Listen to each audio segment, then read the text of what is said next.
അമൃതംപൊടി മേടിക്കാനും വെയിറ്റ് നോക്കാൻ വേണ്ടി മാത്രം വരുന്ന അംഗനവാടിയിൽ ഇന്ന് അൻസിയ പുതിയ ഉടുപ്പിട്ടിട്ട് കുറേ കുട്ടികളോടൊപ്പം കളിക്കാൻ വേണ്ടി വന്നിരിക്കുക. പക്ഷേ അവൾക്ക് 2 വയസ്സ് മാത്രമായിട്ടുള്ളൂ. ഇന്ന് പുതിയ കുട്ടികളെ ചേർക്കണ ഒരു ദിവസമാണ്. അപ്പോൾ ടീച്ചർ ഞങ്ങളെ വിളിച്ചിട്ടുണ്ടായിരുന്നു. പുതിയതായിട്ട് ചേരുന്ന കുട്ടികൾക്ക് സമ്മാനം പൂക്കളും മിഠായികളും കൊടുക്കുന്ന ഒരു ദിവസമായിരുന്നു അന്ന്. അപ്പോൾ ഞങ്ങൾ ഇന്ന് കാലത്ത് തന്നെ വന്ന് അവിടെ കുറേ കുട്ടികളോടൊപ്പം അൻസിയ കളിക്കാൻ പോയി. പക്ഷേ കുട്ടികൾ അൻസിയോടൊപ്പം കളിക്കാൻ കൂട്ടാക്കിയില്ല. ഒരു പുതിയ കുട്ടിയായ കാരണം ആരും ഇവളോടൊപ്പം കളിച്ചില്ല. അവൾ തന്നെ ഒറ്റയ്ക്ക് തന്നെ കളിച്ച് നടക്കണം.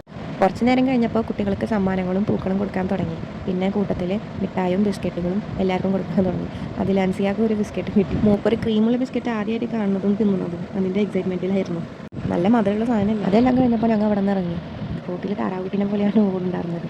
ഇടയിൽ പൂക്കൾ കണ്ടപ്പോൾ പൂക്കളും പറിച്ചു കൊടുത്തു ഞാൻ. വാപ്പച്ചിനെ കണ്ടപ്പോൾ ഓടുന്ന ഓട്ടാണത്. ഞങ്ങൾ രണ്ടാളെയും കൊണ്ടുപോകാൻ വേണ്ടിയിട്ട് ഇക്ക കാറും കൊണ്ട് വന്നിട്ടുണ്ടായിരുന്നു. അങ്ങനെ ഞങ്ങൾ വീട്ടിൽ പോകും. അംഗനവാടിയിൽ ടി വി എ സി ഒക്കെ ഉണ്ടാവും. പക്ഷേ ഞങ്ങളുടെ അംഗനവാടിയിൽ ടി വി ഇല്ല, എ സി ഇല്ല. ചെറിയൊരു അംഗനവാടിയാണത്. അപ്പോൾ വേറൊരു പുതിയ വിശേഷങ്ങളായി പിന്നെ ഒരു വീഡിയോയിൽ കാണാം. Bye bye.